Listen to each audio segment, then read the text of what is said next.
It's been a long time since I had a computer this old that's in this original of condition. This is a KayPro KPC-30. Still in the original box. It's too bad the packing material is not still in there. It's just kind of loose in the box. But it also has the original keyboard with it. Let me go ahead and put this up on the bench and see if it works. I've never plugged it in. Well, it looks like I already have a reason to take the cover off because I didn't bring home the original monitor. It's still at my work, being stored there at the moment, and it's not a VGA. It's either a CGA or an EGA because it's only a 9-pin port there. The back of this machine is nice and clean. I don't see... Usually these things are kind of rusty by now. But one of the rubber feet came off. I got to glue that back on or use some double-sided tape. But let me get this heavy monster out of this box real quick. Right there is the original video card. It's a CGA 3P. Not sure who makes the actual card, but it's got a parallel port on it also. I've seen these before, but it's been quite a while.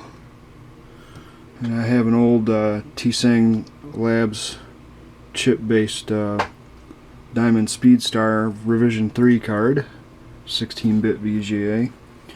Probably only has a 1/4 meg of memory, maybe a 1/2 meg. I might have something a little more powerful, but this will certainly give me something to test the system with. As for the inside of the computer, looks like it's got a Seagate ST225 or similar. I can't see the label under there. And got the controller card.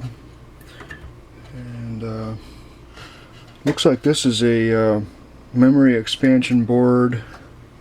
Let's see what else is in here. Yeah, it's an I/O card, and it looks like it's got a bunch of RAM on it too. And here on the end is the actual motherboard. It's a V20 based system, so it's basically a kind of a souped up 8088 from what I understand. It does have 16-bit ISA slots. And common power supply like the old IBM PC-5150 used, and a lot of other systems after that. Just an old big AT power supply. And unlike the PC-5150, this uses half-height drives right from the factory. It's got these appear to be the factory covers. I could be wrong. You know what? This might have been upgraded from full-height drives, now that I think about it, because these blanking plates do look a little funny in here with the way they're recessed back a bit. Here's what the front of the case looks like. It's in perfect condition other than being a bit yellow. But anyway, let me throw this video card in here and see if this thing fires up. Alright, here we go. This is the actual first power-up. I wonder what's going to happen. Oh, power supply fan looks like it's seized.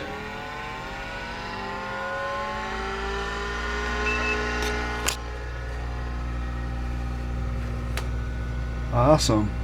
1 megabyte display memory. Wow, it's bigger than I thought. 640 kilobytes. Ooh, that's so much memory. Wow. There's the original keyboard. It's not a clicky type, but it's still a very sturdy keyboard. Wonder if it's going to boot off the hard drive.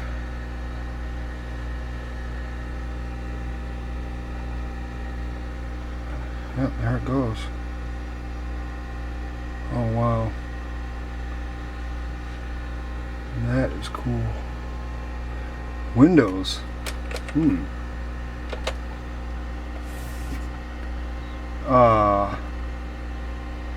know, this program reminds me of DirectAccess 5, which I kind of grew up with back in the DOS days. Very similar kind of menu. I wonder if any of this stuff actually works. Oh, darn it, that one's not loading either.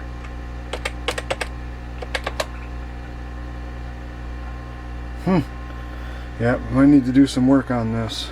See what's going on here. But hardware-wise, it seems to be working.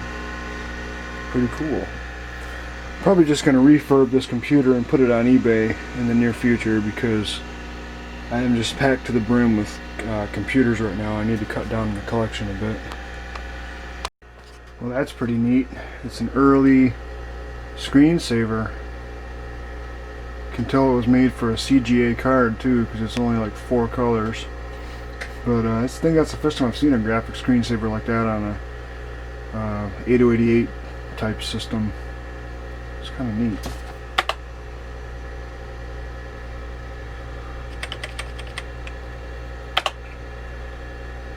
None of this stuff is loading, man. Let's see. Exit DOS.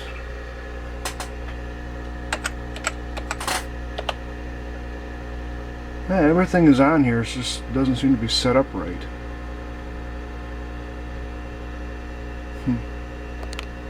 Let me dig into this a little further.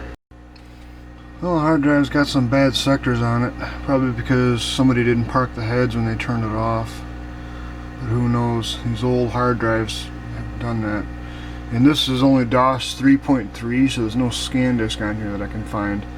What I might do as part of the refurbishment is put like DOS 5, you know, 5 something that's got scan disk and some other newer utilities, and try to clean this thing up the best I can. There's not really a whole lot of stuff on here. Tried to load Microsoft Word, and the hard drive just kept making noise and it never loaded. So let me try Lotus. I don't know if that's how you. That's what I thought.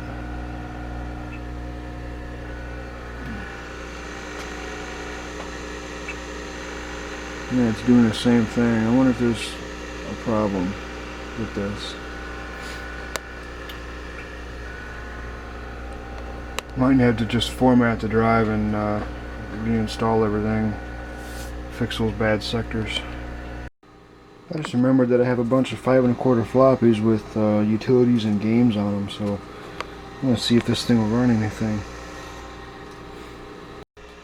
Well, it looks like the power supply fan is not seized up after all. It's probably just thermally controlled. But the problem I ran into is the floppy drive keeps giving seek errors. I don't know if all my disks are bad or if it's just the drive itself. But what it keeps doing is it keeps bottoming out the head assembly when it goes towards the back of the drive. And I tried cleaning the optic switch, but it didn't seem to help any. The cool thing is, since this has 16-bit slots, I could probably put a modern drive controller in there and use a 3.5-inch floppy, and possibly even an IDE drive, because I do have some of those cards that have a floppy and IDE controller built on, you know, as a combo card, and it'd probably work just fine in this system. So, I don't know. I'm probably gonna check some things on this later, but for now I'm just gonna put it away because I got a million other projects I gotta work on. Kind of a neat old machine though. It's been a long time since I used something that was this vintage and genuinely DOS based. So, oh, and this hard drive, it looks like it's a ST230 or 238. I can't read it, but it's like a 35 megs or so. But anyway, there you go, another old computer.